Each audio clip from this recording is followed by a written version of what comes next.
Jake Paul has a big fight at the end of the year, and it's with Eddie Hearn in the legal system. Now, I am curious to see how this is going to affect Jake Paul. Dillon Danis is going up against Nina Agdal, Logan Paul in court.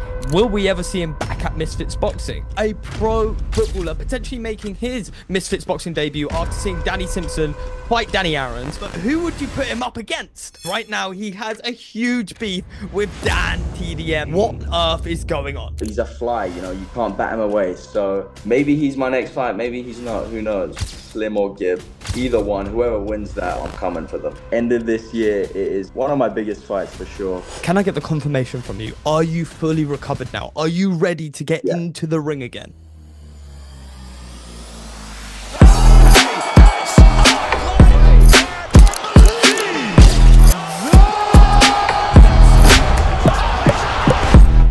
Hello and welcome back to Misfits News. I'm your host, as always, Ben the Bane Davis, joined by my co-host, BL. Gang, we've got an exciting episode in store for you, but before we get to it, BL, how are you? Ben, I'm doing fantastic. I'm loving the hats as of recent, and we've got some exciting updates coming up this episode. But first, let me run you down these topics. Firstly, we're going to be talking about Jake Paul facing off with Eddie Hearn.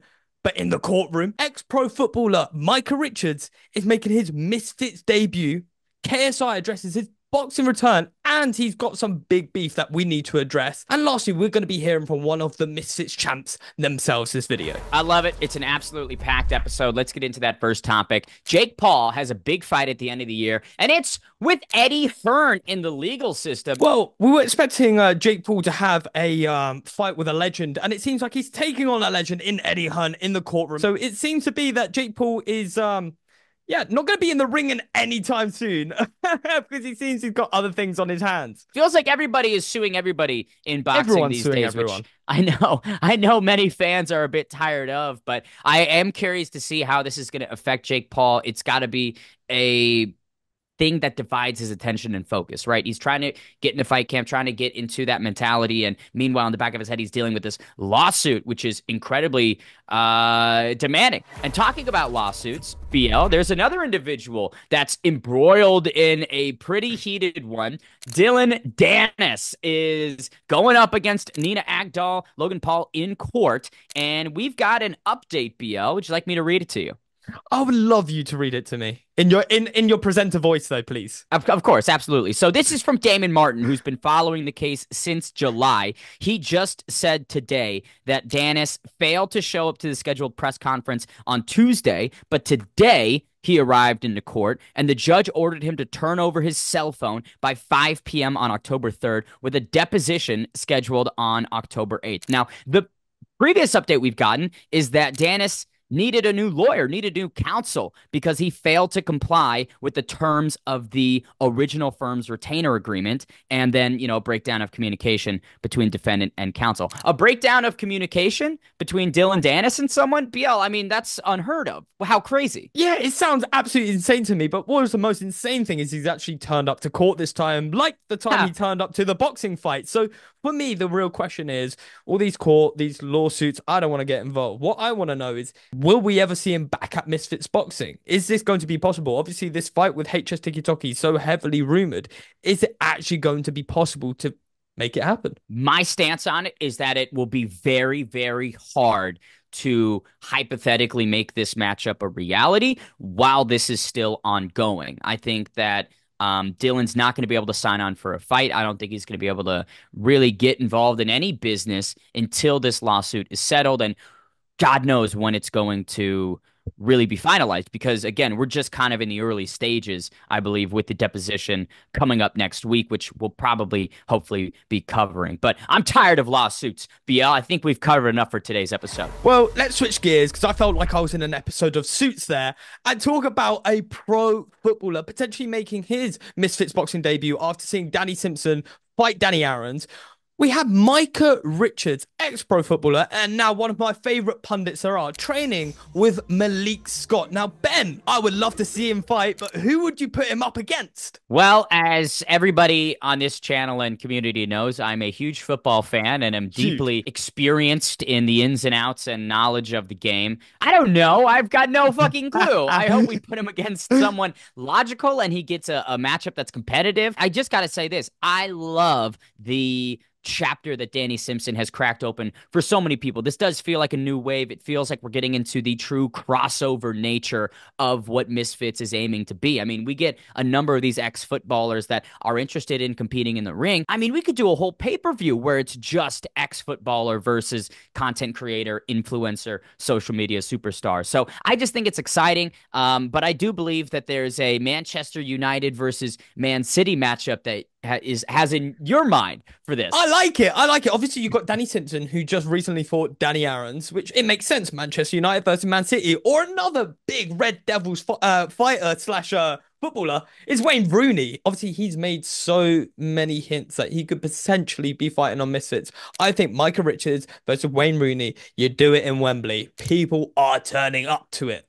I love it. Well, turning up, let's turn to the KSI injury. Last episode, we discussed it a bit more extensively, but now he has spoken about this boxing return, and given us some more details. Well, he's actually discussed now what the injury was, and we've gone over this, but now some of the issues he dealt with when he had this injury, and saying that he couldn't actually punch properly, that when he was turning over his punches, he couldn't do it, and he was picking up bad habits due to the pain he was going through, which to me, Ben, is a little bit concerning because can you really get that technique back? I've myself suffered an injury like that, and you really struggle to then start putting your punches back together. So I don't know, maybe from your bare knuckle experience, you may be able to give me a tip or two here. I think that while he encountered some difficulties training the same techniques he's used to and that he's gotten accustomed to, the inability to continue to do that is going to force him to focus on other aspects of the game. Maybe he's just focused on footwork for the last month and a half, or defensive, intuition and being responsible on the back foot. And I just feel like adjusting his game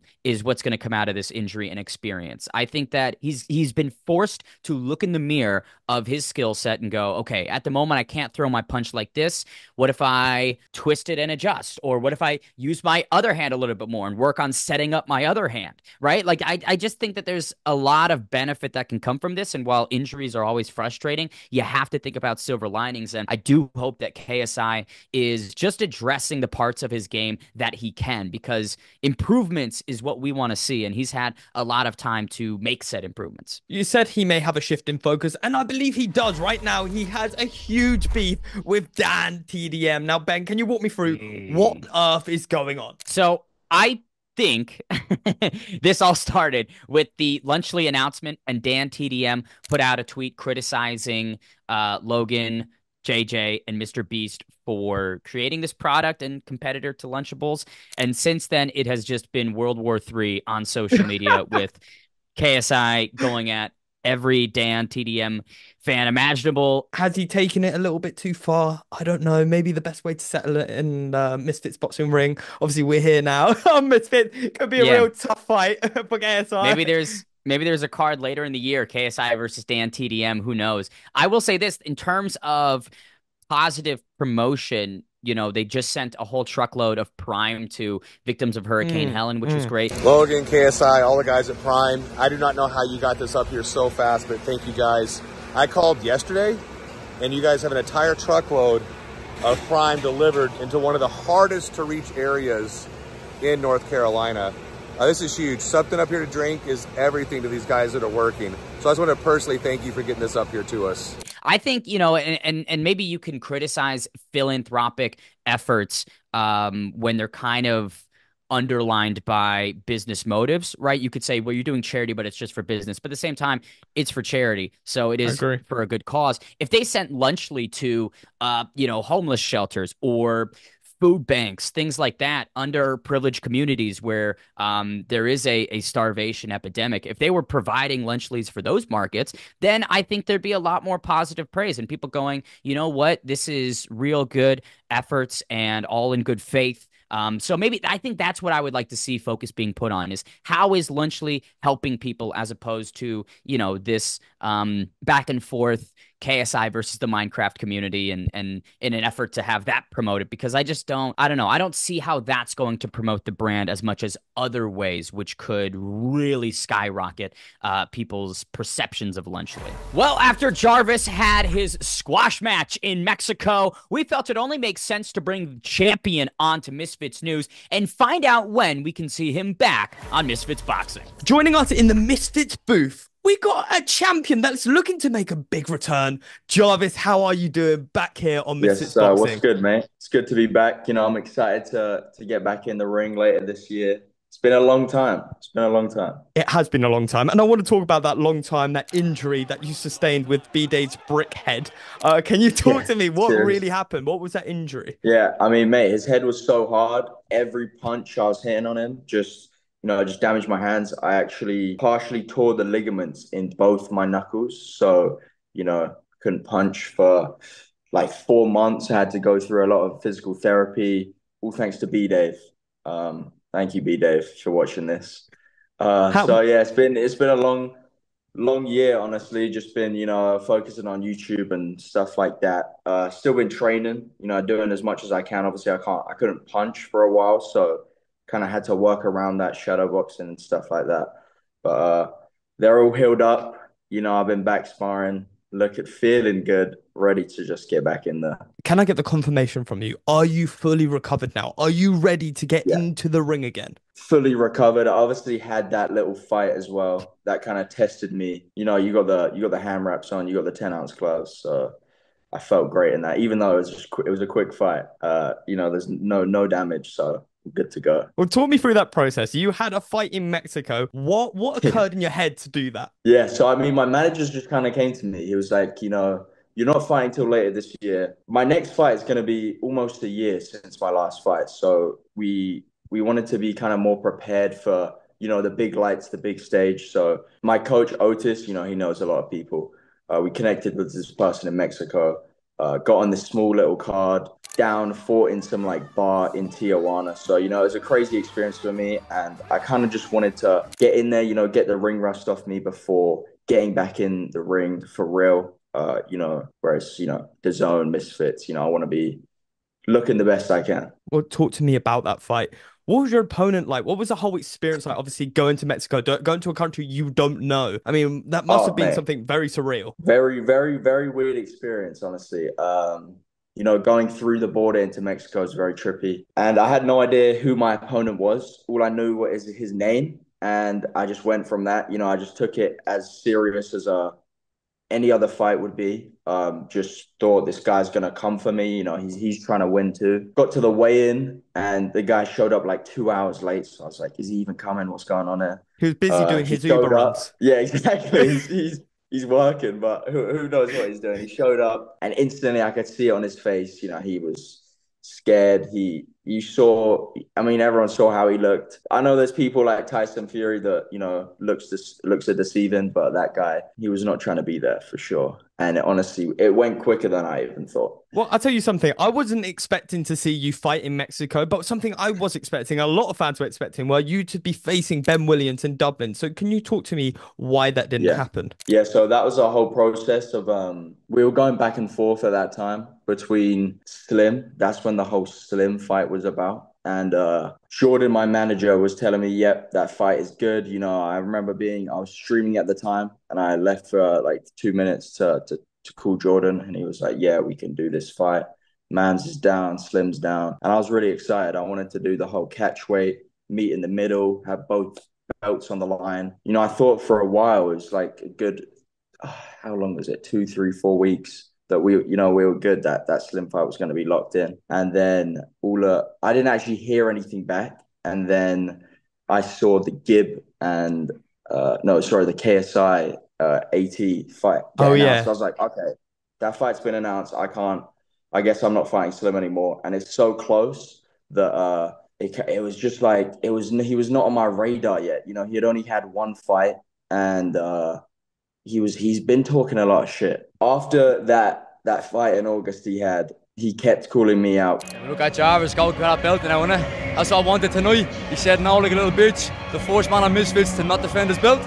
So look, he's out of the way now. Jarvis, Let's go, mate. You found your belt. Kept seeing his name. He's like he's a fly, you know, you can't bat him away. So he's gonna be you know, he's on the list now. He's very, very much in my line of sight right now. Maybe he's my next fight, maybe he's not, who knows? But end of this year it is, I would say, one of my biggest fights for sure. Maybe it's him, maybe it's not. We'll see. Maybe I have to beat him up now. You know, he's been talking so much shit. It's kind of it's about that time. Ben Williams, the Irish fly. That's how some people would describe him. But I want to talk about that last fight he had. It was a controversial stoppage.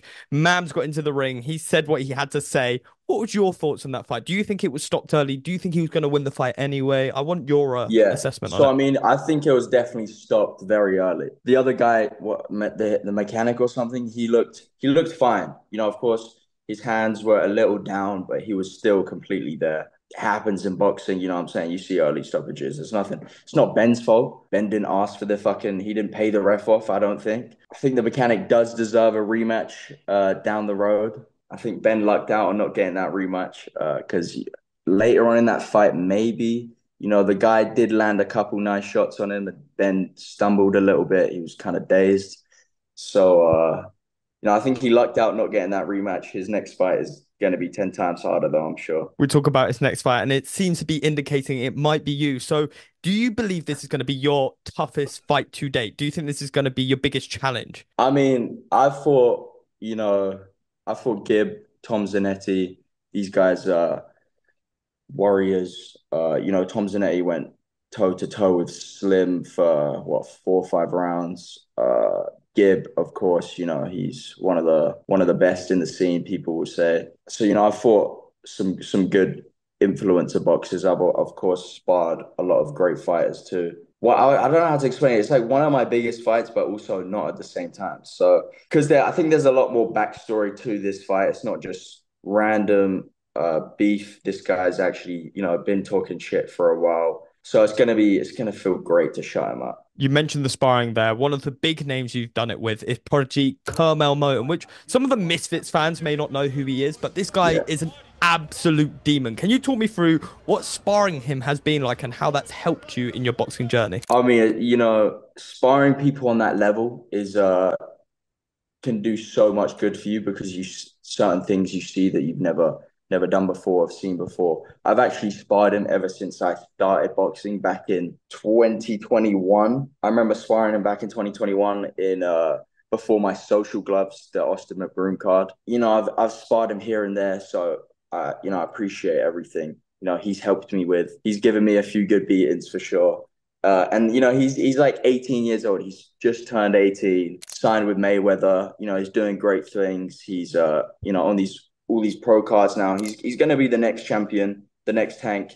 That's the vision I see for him. There's no better work I can get than being in that gym. You mentioned the name Floyd Mayweather. Well, you actually sparred him, which is insane, the fact we've even said that in that sentence. So I want a little insight from you. Has there ever been any surprises in the Mayweather camp that you've gone and landed a big shot, or he's landing a big shot and you've been able to take it? Has there been anything that shocked you? Yeah, I mean, for sure. Some of the spars I've had, you know, I've sparred people that are a lot bigger than me, like 200 pounds. And, you know, I've somehow taken all their shots. So one thing I'm not worried about is ever getting dropped by someone. I don't think there's a Misfits fighter, touch wood, that is ever going to put me down. I've never been put down, you know, sparring or, you know, in a fight before. And there was one video I did recently where I sparred 10 Mayweather fighters at once. And I was not even in shape for this video. So I'm going back to back with all of these guys. And somehow my hands aren't even up. I'm like barely surviving. And these guys are just throwing everything at me. Somehow I don't get dropped, you know. The second one I filmed, Curmel, actually afterwards, he was like, I was really hitting him as hard as I could, you know, in the body, to the head, everything. You know, I think that just gives me more confidence that I can survive and, you know, push through anyone that's in front of me. What do you think is the biggest difference between these pro boxers you face and the crossover boxers? Yeah, so I'd say it's of course the like stamina, endurance, shot placement, timing. I mean, pretty much everything to be that next level of boxer. You know, there's only a few in the influencer scene that I could see like being on that level. as like a pro boxer, being able to like Obviously, keep up Ben with Davis them. being one of those. Ben Davis, trust. I think he's next up, bro. Get him in with Curmel, you know what I'm saying? Yeah, Curmel doesn't want it. Do you He really think doesn't, Curmel bro. He's wants it running. with Ben Davis? Especially with the new freshly shaved head? Absolutely not. He's a warrior, mate. He's a warrior. So you mentioned some of the names that could possibly compete at that higher level. I'm going to throw a name in there that has had a lot of controversy. It is Deen the Great. He's been calling out these fighters relentlessly. He called out Curmel Moton himself. Do you think he stands a chance? Do you think he could possibly compete to that level against I Curmel? mean, look, that's funny you said that. That's actually one of the people I was thinking of. But when that goes to someone like Curmel, uh, like I love Deen, and I think he could compete on like a professional level.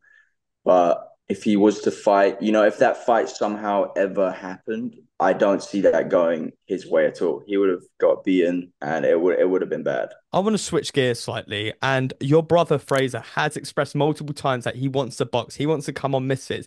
Is there Yeah. any sort of update to when we could possibly see him make that transition? Oh, that's tough. You're obviously gonna have to speak with him from I haven't spoken to him about it in a while, but he's a lot older than me. He's getting to nearly being 30 years old. So He's an old man now. exactly, he's kind of he's trying to have more fun, relax, enjoy his time. I don't know if he's gonna want to do a camp and really fight someone. But you never know. He might one day just say, "Fuck it, let me get in there with all these big guys." He's a big guy too, so that's a whole different weight class. You mentioned another weight class. I mentioned Faze Nikan. He was meant to be fighting on Misfits. However, Oh, unfortunately, that didn't happen. Can you talk me through a bit of what you've seen behind the scenes and who you would like to see him face down the line? I mean, bro, he's been boxing now for like a year and a half. I'd say he came in last year, and his improvement is insane. He's actually, uh, even though he hasn't fought, he looks like he could be the best heavyweight in the whole Misfits scene. I don't see anybody uh, beating him. With his reach, his height, just the training he's had the last year and a half. He looks like an actual boxer. He looks really good. Sparring big heavyweights from the gym, mate. I'm so annoying because I've been trying to get him a fight for so long, and it keeps getting cancelled. The opponents keep pulling out. Like no one wants to fight him. I don't know any heavyweight that actually wants to fight him. Well, you got HS Tiki Someone I Toki that's would. just made into the scene. Oh, wait, that's true. Is he heavyweight? He is He's a heavyweight. heavyweight. See, that could be perfect. I think I remember Nikan actually speaking about HS. So, mate, honestly, I've been trying to get Nikan and he's been trying to get a fight. He's just trying to fight anyone at this point. He just wants to get in there, have fun and, become the Misfits champ. Who's got the belt? Tempo Arts? He needs to prove himself before he can, go straight for the champ. So I think if he gets a fight with someone like Chase Demore, HS, knock them out, and then go straight for the belt. Do you think he'd get that belt? Easily, without a doubt. Easily. Confidence. Yeah. I love it. I love it.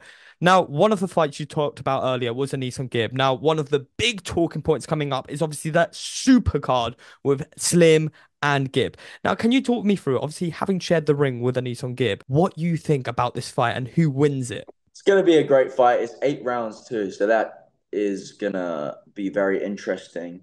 That fight could go either way. Being in the ring with Gibb already, of course, it's been a long time since I fought him, over a year now. But there was a lot of things in that fight I looked back on and, I saw I could have done much better in my preparation on the day and, just leading up to the fight. It wasn't my best camp. And that showed in the fight, after the second round, I was really gassed. I couldn't Would you throw beat him any now then? punches. Yeah. You'd Yeah. beat Anis on Gibb now.